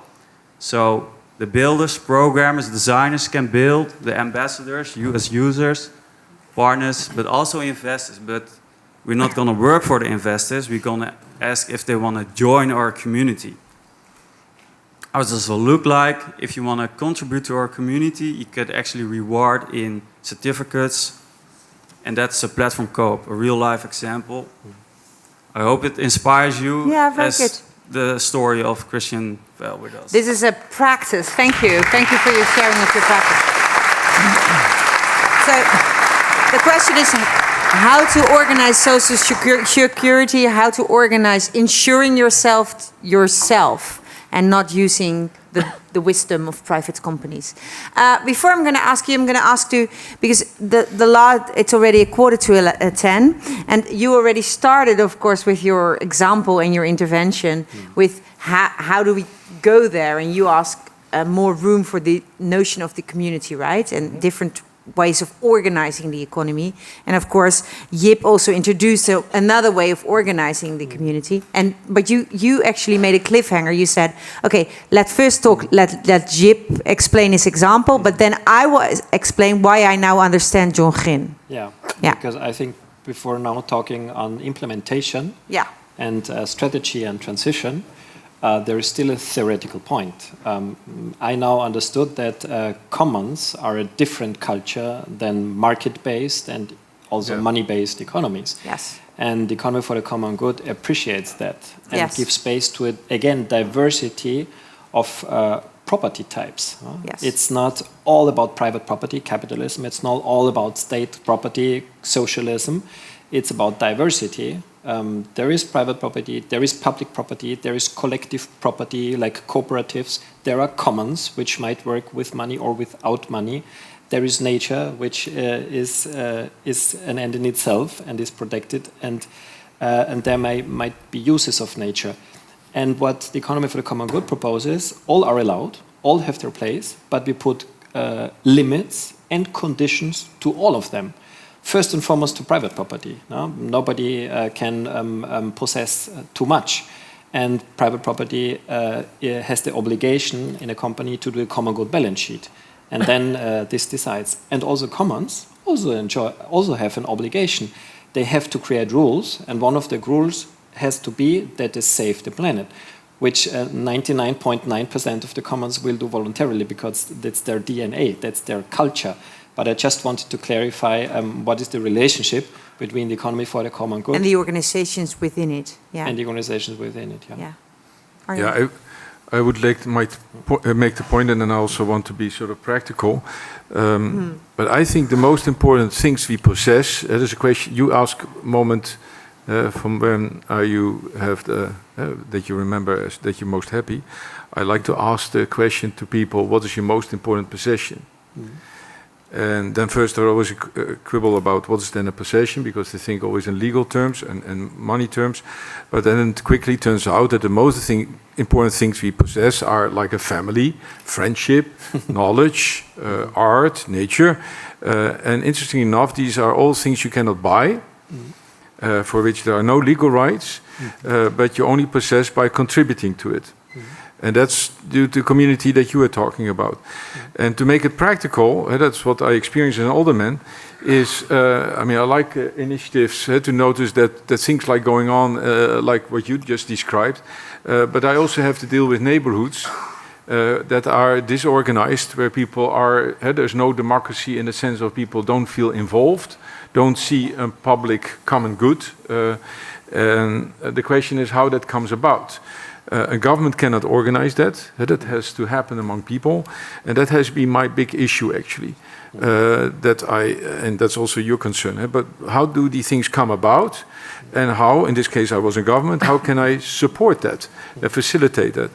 But to give you one concrete proposal where I do think, and that's sort of similar to a concrete proposal that we were working on, is to basically rule out, eliminate unemployment. No unemployment anymore. Everyone has a job. Full employment. Full employment. And the basic idea is to set up a cooperative. It's really in the spirit of your collaboration, but this case with a collaboration between public organizations and private organizations. Private organizations become member of the cooperative and make a commitment to create jobs for people who are workers in the cooperative. And anyone who is willing to work is a worker in the cooperative. And that's sort of it is a longer story, of course, but the basic idea is very much, I think, in your spirit, to create a common good and to eliminate, because it's also one of your objectives, full employment, but to really create an institution. I was actually, had made quite a bit of progress. I started actually with people with what we call here a distance to the labor market, people with a handicap.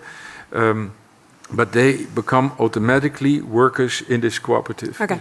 Good example. You wanted to respond with the neighborhood question, right? Not exactly, Okay. but two points. One, I not only want to create full employment, I want meaningful work for everyone. Me too, yeah. Because there are many things that we don't call work, Yes. and we don't pay for it, and probably in the future, hopefully me too, in a new economy, it should be different. And I'm very, very interested about the agenda. How can we make the change? Because probably there are many people saying, "Oh, this is nice, I like it," but now I will go back home, and what's gonna happen? Very good. Yeah. 9 minutes. Your Yeah. intervention. Behind you, Caroline, is somebody who wants to say Yeah, yeah, I understand. My question is exactly in line with this. It's about the how. So if I work towards these things, I really believe in it, and I'm very inspired by many of the contributions. What am I gonna do?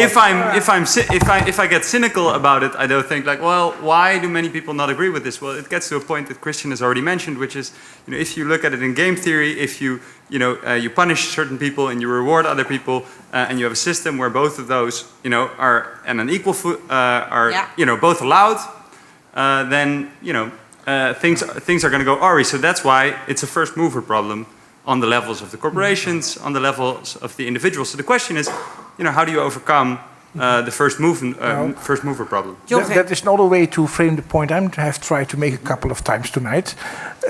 Putting things that way in game theory is really what's called in social science rational choice theory. It assumes that individuals make choices for themselves and go for their own best benefit. It is of course possible to organize a market, a society in that particular way. It has been done. Yeah? But that does not mean that we have to keep society organized that way. That's why I'm asking for institutions in the economy that somehow provide room for much more communitarian thinking, for value-oriented thinking, and so on. Because this is not free from institutions. This is being nurtured by the current institutions of the economy, that this game logic is so abounding. Okay, I'm going to now propose something, right? Yeah? For the last 8 minutes of this It's evening. not nature given. No, John Kim. Don't. Yeah, thank you. You agree? Thank you. I saw it. Thank you so much. But I have a suggestion or an idea. For the last 7 minutes, I want to answer the how question, right? I mean, and we have already touched upon that. I mean, some examples have been coming. You say we need other institutions. So hopefully your intervention will help us. I think so. Yeah, because I saw your head. And then I want to only have, I think we should, and then you have a proposal on how to get there. Yeah. Yeah, in addition of your question over there, I would suggest energy for a new economy. Yeah. And that's because it is already there. And it is the cooperations for sustainable energy. Yeah. It's a fast-growing movement, surely in the Netherlands. And when you study the figures, and you see this 2013, 14, and you see 15. Yeah. So when you have to... and everything before 2008 is the one person behind you organized that all. Yeah. Yeah. Okay. Yeah. The biggest cooperative in wind energy. Yes. Yeah. So when you see this graphic, you can call that the power of the people. Yes. Okay. So I suggest that we need an example that it works, and it is working already. They work like that. Thank you. Yeah. Get inspired by the energy co-ops in all the neighborhoods. So the profit is going into the community, and they decide themselves. So it's already an example. Yeah. Okay. How to? Thank you for that example. Thank you so much. There are many more examples. There are already the first movers. There are 500 companies that have done the common good balance sheet. There are first companies in the Netherlands as well. Odin, the cooperative, is doing as a first major company the common good balance sheet. Odin, yes. Odin, yes. The supermarket as a cooperative. There are 3 banks that have done the common good balance sheet. There are ethical banks. Triodos is an internationally renowned ethical bank, the same as GLS in Germany or our project with 5,000 cooperatives. There are municipalities for the common good, which do not only do the common good balance sheet in their public companies, but which also have already started the process of citizens' participation. And there is a first regional government in Spain which has passed 4 laws which enhances exactly what I explained in the model. So everything is already starting. It's of course not in the core of the system anywhere, but the first movers are there. And I see there are always two stages. First, the volunteers with a strong intrinsic motivation Of course. have to be the role models, and then lawmakers have to support what they are doing. Otherwise, they will die again. Yeah, well, in transition theory, we have the second stage in the transition is when the front runners are moving, and then that's what we call the phase of takeoff. In the third phase of transition, the phase of acceleration, it's usually said in theory that we need standardization to be able to move the masses, because you need more. So my question of my longing would be that that we don't see all these different things differently: B Corps, ethical banks, common good, but it's all one movement with different words and with different concepts, and they are not. I think I have a very clear answer to that very justified concern. How many financial balance sheet standards do we have? Exactly. One. Yeah. And this is not accident. This has a decision by the lawmaker, because there could be a KPMG and a PricewaterhouseCoopers and a Boston Consult. No, only one. So we need a meeting for a co-creation of a one balance sheet. That's our strategic proposal, that they are synthesized, they become GRI, legally binding, externally but that audited. means that you have to be inclusive to all these other we need a meeting of the meeting of the balance sheet. Oh, I would love to host that. And maybe I will. We are proposing it. I will throw one thing in, but that's because I'm government. So I will give you, if you want to incorporate government, but even big financial institutions these days, we have something new. After the Climate Paris Accord, the social development goals. I'm not saying they are a panacea, but is this something that the common good economy will make? This is a kind of common good product.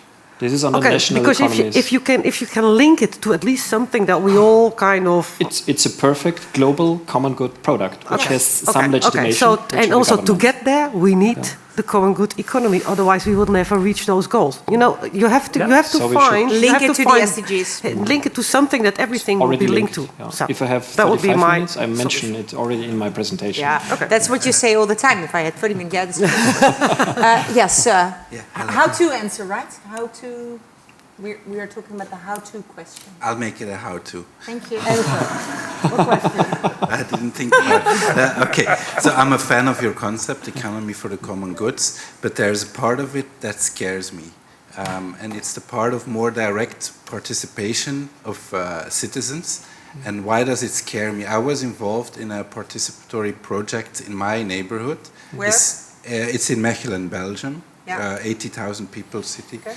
A neighborhood on the side of town, and the city wanted to address the problem of car circulation. Too many cars were driving around, not using the big roads, and they said we want to do something about it, and we want to make a big investment in greening and social projects. But the people said, no, we don't want to drive less with our cars. We want to drive everywhere where we want in a straight line. And they said, no, we don't want more green and social project. You're an anti-democrat? Or? No, and we want asphalt and new infrastructure, they said. So the city was left with no choice but to say, okay, cars can drive where they want, and we build more asphalt. But is this the anti-democratic argument? Yeah. Okay, thank you. The question that I want to ask is, how much, you can give more examples, Brexit. Yeah, okay. How much confidence do you have that people will always make the right choices and go for more solidarity and more greening and more... It's a good question. Maybe they will choose away from it. It's a good question. It's a legitimate... It always pops up when there is a discussion about more democracy. Somebody asks, can we handle more democracy? It's always a question. What is your... you can say. You don't want to answer it. There is no guarantee that people will take better decisions than the representatives, but the experience shows that they will take less bad decisions than the representatives when they are asked, and I would ask for growing trust. Oh, and it's really important because your democratic experience showed a completely different voting mechanism, which is really important to emphasize, because if we would do the thought experience of your circulation plan with a different voting procedure... And Brexit is not an example of direct democracy. Trump is Exactly. not an example. Exactly. The empowerment of Adolf Hitler was a decision of the parliament, and the decision to go to war against Iraq of 13 governments was a government's decision. Yes. So if you bring the argument that you're scared by the citizens, we would have to compare how much are we scared by our governments and parliaments, and what's the consequence of it, and how much are we scared of the citizens, and what's the consequence of it. It's still a very important question. But there we have to start a whole new round table. A new round table, yeah. But For a next are you subject. sure that no? No. Okay. Thank you. Sorry, it's really relevant, but I'm it's Belgium, one I way. Thank you. listen It's when I for have the to. bar. Yes. Thank you. Even we do it. Thank you. You can just stay there, but I want to give you. I mean, if I say Jan Juffermans is a very known person in the discussion of sustainability, you are as well. Please. Thank you. I'm Dick van Elk. And actually, I want to contribute on the how-to issue. Thank you. With two examples. We have the cooperative purchasing power, and we are not talking about in economic terms, about the purchasing power, which is more powerful if we get organized. Yes. And that means that the real question is that the institutions, and specifically government, should support the citizens and should support the cooperative movement. If the government would do that, we would already, all of us, use renewable energy. Yeah? Yes. And it's because of the taxes that, so it's a very perverse, it's a very perverse regulation. Right, yeah. Very good. Any other example? Well, it was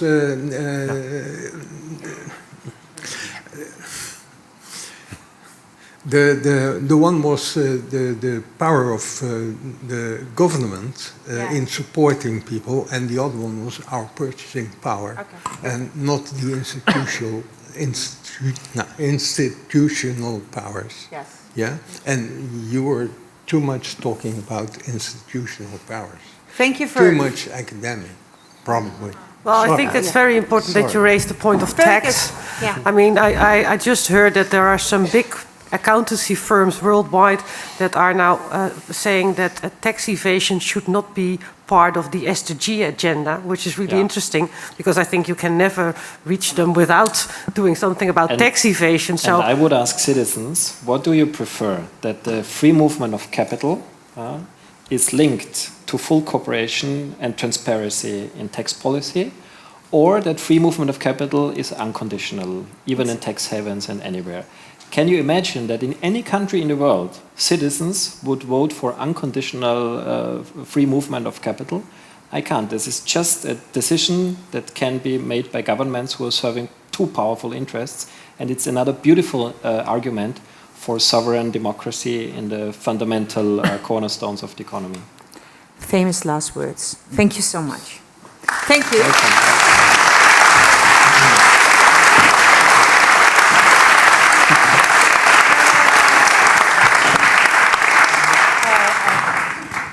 Fantastische zaal, fantastic people in the audience. Thank you so much for your focused concentration and your brilliant interventions. It's already 10:04, and of course we knew that a conversation with a table like this would always be too short, and that of course actually all sentences could almost be another round table. Okay, so every time I thought, shall we elaborate on that? Another time, perhaps. But thank you for your concentration and your questions, and give the panel and our keynote speaker a big thank you by a big applause. With a big applause, I'm sorry.